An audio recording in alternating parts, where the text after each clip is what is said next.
Welcome to my show. A guest here. His name is David Petrovay. Dr. David, how are you doing, sir? I am doing well, Timothy. How are you? I'm fine. Thank you very much, Dr. David. And also, thank you so much for the time and the opportunity. Firstly, you are a career counselor. You are also a coach and an author. Can you please, Dr. David, discuss more about yourself and how you are doing currently now, Dr. David? So, it's been quite a journey for me in terms of my career. I started out working in schools for the blind. That was my training initially. So, I did that for 34 years. And part of that work was working with the high school students on developing what they would do after their graduation. And I really enjoyed it. In fact, I gave national talks on it eventually. And that was something that I had to learn from scratch. And so, in doing that, I thought when it was time, okay, what do I do next? And I looked back on something that I enjoyed most, and that was the aspect of my work that really gave me a sense of fulfillment. So, my doctoral work was on why people would choose to work with blind children. And so that was really very career oriented. So I thought, well, that's a natural evolution in terms of next steps. So I became certified in the work that I do. And I have been doing this type of work now for over 25 years collectively. I love what I do. I wish that everyone out there enjoyed their work as much as I do mine. So that's a short version of what brought me to where I am today. Very much beautiful. The beginning of the conversation when you said you actually firstly work for the blind was very, very much insightful. And I sincerely appreciate you for the work that you do and also everything that you do at large. And I do know you've written three books. Can you please, Dr. David, Yes, discuss more on the book? And do you also plan to write more books in the coming future, Dr. David? yes. So I was just checking back in terms of when that journey began with the first book that I published. And I'm going to preface that with an experience I had in college, where the first assignment that we had in my freshman year was to write a short essay, okay, which I did, and I gave it my best efforts. Tematope. And what happened was the next class, after it was submitted, she put my paper up in front of the entire class with a big red F on it and said, "This is how you don't write a paper."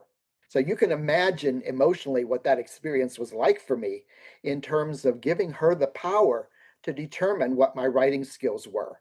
So it really, well, when I wrote my dissertation, that certainly was an expression of my thoughts. And then when I was doing my graduate work in my doctoral program, I was in a class where I submitted a paper. And when it came back, it was written all over.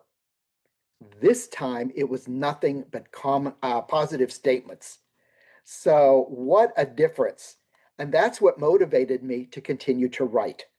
And so, my first book that I did attempt to write was based upon a talk that I gave back in 2013 to job seekers, and it was about how they experienced depression during their job search.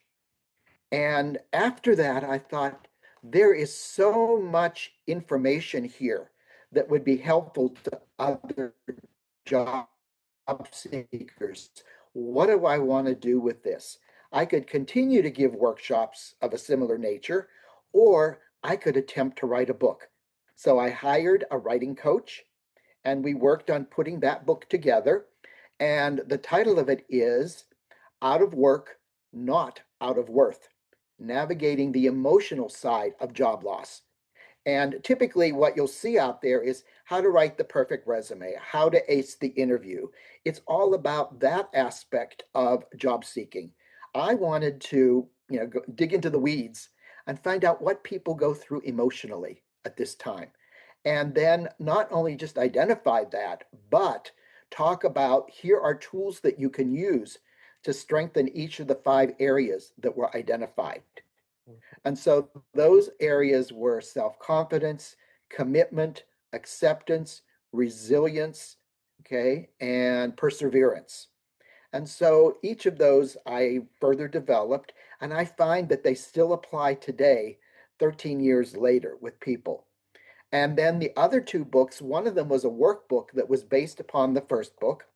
And then the next one is a selection of topics that are more about, it's called ponderings, reflections, daily reflections for inspiration and transformation.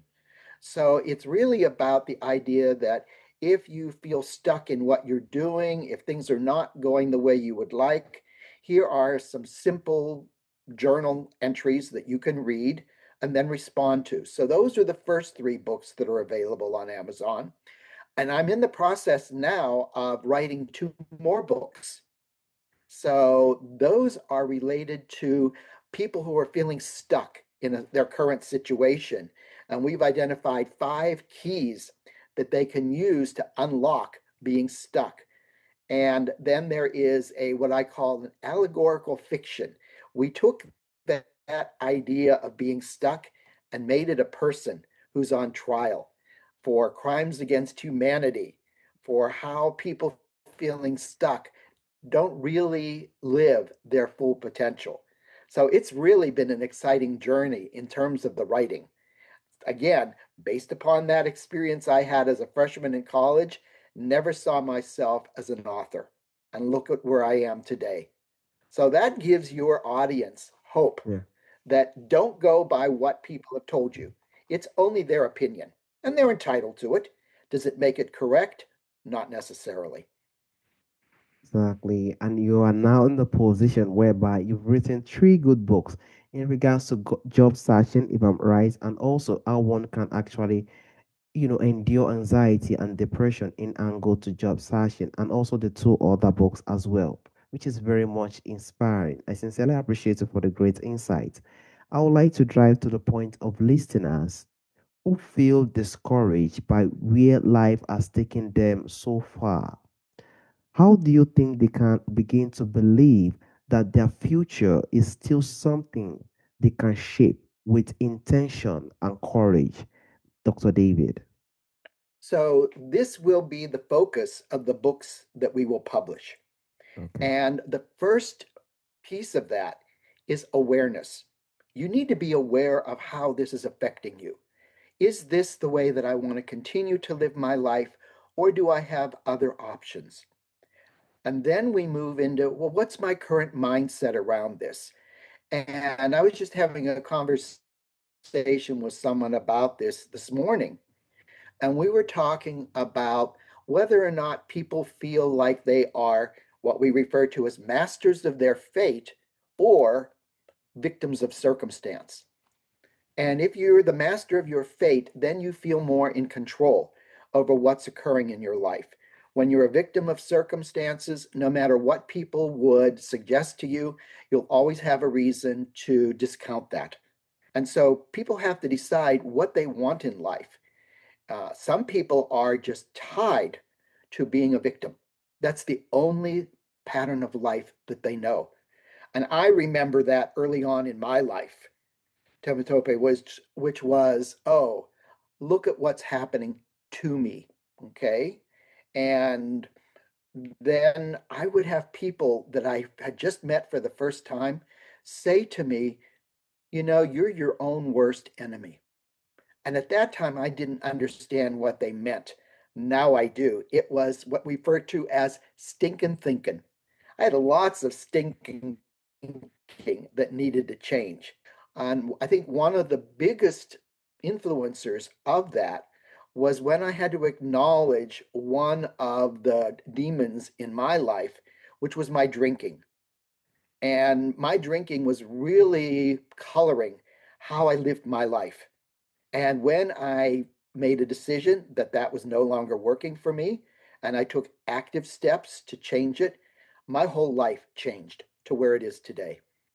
Thank you so much for the great insight, Dr. David. And then you made it clear that we are the one that can choose what we can do to actually make our life more better, which is very much inspiring. And also the story that you brought along the way as well, which is really more insightful as well. And also, I would like to drive to the point of how one can take responsibility for their life. How do you think someone can take personal responsibility for their life without falling into shame over the part of the journey that did not go as hoped, Dr. David? Well, one thing that I read a number of years ago, and this is not coming from a religious point of view, it is all part of the journey that you're living. And then you can decide if you want to continue on that path, on that journey, or if you need to choose a different path. It's like, Robert Frost with The Road Less Traveled. So, what is a different road that I can go down? And what would that look like for me?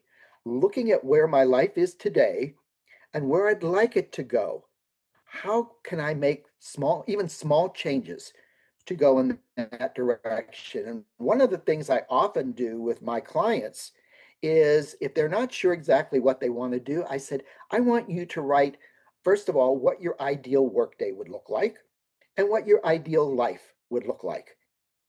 And then you want to begin to move in that direction. Take that information that you've written and read it on a regular basis and ask yourself, what am I doing today to move closer to that ideal day and life? Very, very huge. It is a very big question one had to give himself or herself to actually know the kind of direction if they are actually following what they are meant to follow, or if they are actually misdirecting, or they are actually not following what they are aligned to follow in regards to what their future want to say, or how they want to plan the future, and how they feel like they want to also plan the day as well. And as we all know, if we can try our best to look at what tomorrow can say and what today might actually bring out, and we actually merge them together, we will be in the position whereby we realize there are a lot we need to cover. And that is why we have to try our best to bring ourselves to the point of reflection, which really help us to know what we are meant to do and what we are not meant to do as well. I would also like to drive to the point of listeners who feel it may be too late to change direction. What would you want them to understand about reinvention, purpose, and possibility, Dr. David? Well, I'm going to be honest with you in terms of my age. I'm 77. And for many people who are this age, they're no longer working. People ask me, when are you going to retire that I do? And right now, I love what I do. So why would I want to give that up, Tematope? So it's really about it's never too late. I mean, we have stories of Grandma Moses, Colonel Sanders. These were people who were late in life who decided to reinvent themselves. And I think that it meant that they had to take a risk and they figured that they deserved whatever was waiting for them on the other side of that. Now, has everything that I've tried in my later years worked for me? No. They were simply part of what I consider to be a learning experience. So even when it didn't work, people refer to that as failing forward. How did I take that experience and look at it as learning? What did I gain from that? What is it that I could repeat? And what will I never do again? Once was enough for me. And I think those are great learnings for people. So I didn't finish my doctorate until I was 60. And I finished my degrees. I had two from the University of Arizona. Both of those were with 4.0 averages while I was working. So it was really a commitment that I had, and also reinforcement that I have the intelligence needed in order to be successful in what I do. So you find out what it is that you truly love in life, and then you pursue it. And when you're doing that, no day feels like you're working. You're just expressing what you love, just like you do. I completely agree, Dr. David. If we do what we love, we won't get tired by it most of the time. That is why there is no one who knows who we are than ourselves. If we understand who we are and what makes us happy every day, what we do enjoy every single day, we can use those ideas, those beauty, those gifts that we have. We can use it to the physical world, how we can impact the world, how we can make the world more better. And as we can also see, as for you in your own perspective, as elderly as you haven't still retired. It's because of those love, those kind of impact that you are also doing to the society at large. And that is what we have to do. Focus on what we do love. And lastly, Mr. David, I would like to drive back to your own experience. What have your own experience taught you about the difference between simply accepting life as it is and actively participating in what it can become, Dr. David? Well, I suppose if I look at accepting life as it is today and I'm happy with it, that works. If I look at my life today and say, I need to make some changes, then I have to sincerely explore that and decide what's working, what's not working. And I can live what's working. Even then, I might be open to making some changes in my life. But then it's also about, well, what's not working? What is it that I can do differently that I may need to take a closer look at? And again, that's through introspection. Like you say, it's important. No one knows you better than yourself. Exactly. And so it's spending some time doing that. That's why I wrote the book called Ponderings. It's really looking at who you are and how you participate in the world. And after 34 years of working in the field of blindness, I made the decision that this was no longer working for me. And so my question was, what next? And I think all of your listeners need to ask that two-word question.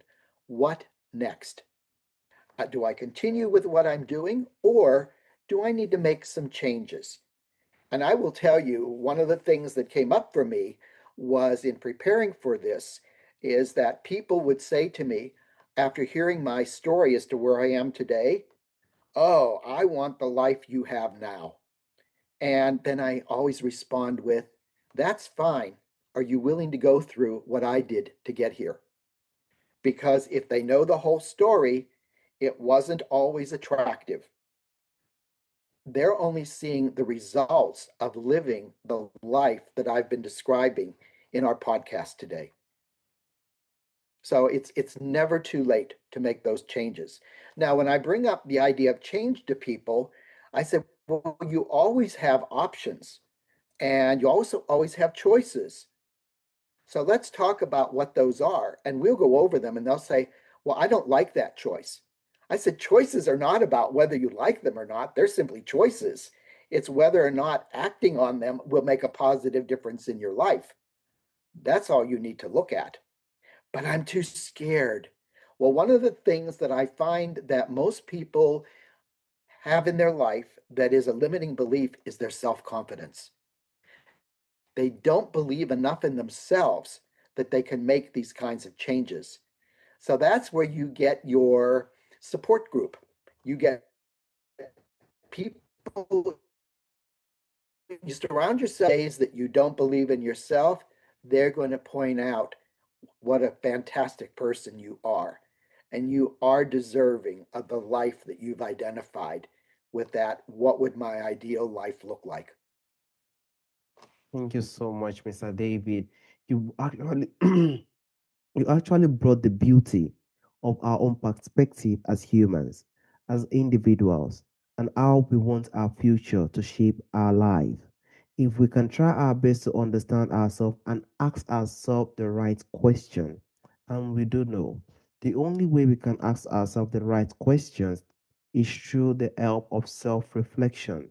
For us to sit down and ask ourselves some necessary questions if where we're actually going is actually going in where we want it to go. And there is nothing wrong in us trying to make changes, trying to remove some things and also add other things that can make it more better, that can make it more unique, and also make it something that people will find presentable to them. So I sincerely appreciate you for the great insight in your own experience and how you've tried to use it as a sense of a message to the audience as well. Dr. David, there's also a question I normally ask during the end of the show. From our forefathers, from our ancestors, there are a lot of beautiful things that do exist during our forefathers' time that is missing in our time today. If there is anyone or anything you would like to bring back to our time today, Dr. David, what do you think that thing will be, Dr. David? Well, I think that, our forefathers, they flourished because they were able to work together. There was a singleness of mind that seems to be in question today. So I think a message to people about a change is remembering you are not alone, that whatever you are experiencing, you're not the only person on the planet to go through that. And you brought up the word shame earlier. Shame, that's useless. Don't even go there with shame, because remember, nothing is wasted. And if and when we look at vibrational levels, for instance, shame is at the low end of that. Do you want your life to be governed by something that is so low level, or do you want to aspire to something greater? And that's when you open up to talking about it. I was listening to one of your other podcasters, and she was talking about her topic and how people are conditioned not to discuss that. Well, if you don't discuss it, it becomes a secret that will eventually lead to more negative things in your life. So talk to people you trust. Recognize that they're probably going to share a very similar story. And the more people you talk to, the more you build that community of like minded people. And I think that's going to be our salvation, Tematope, is looking at how we are alike, not how we're different. Thank you so much. You said it. During our forefathers' time, they met each other. They have connection. They look out for each other. They see each other and they show themselves the kind of love and care. In our time today, we have to understand that challenges are always could be tougher for us, and we should understand, as you said, that we are not always alone. Despite how difficult, despite how tough it is, we can find people to speak to. We can find people to embrace. We can find communities that can help us, and also people or communities which aligns with our own values, that we can share our opinions, our love, and also what is bothering us as well. It helps us so very much in our healing process, and for us to understand that out there they are actually tougher, more harder, and also things that are even more worse than what we are actually feeling as well. Dr. David, I also want to use this opportunity to thank you for the opportunity for us to have this profound and insightful discussion today. Thank you so much, Dr. David. Well, thank you for having me and allowing me to share what my experience has been and how it can be helpful to others. All right, Dr. David. Have a wonderful day, Dr. David. Bye bye. Goodbye.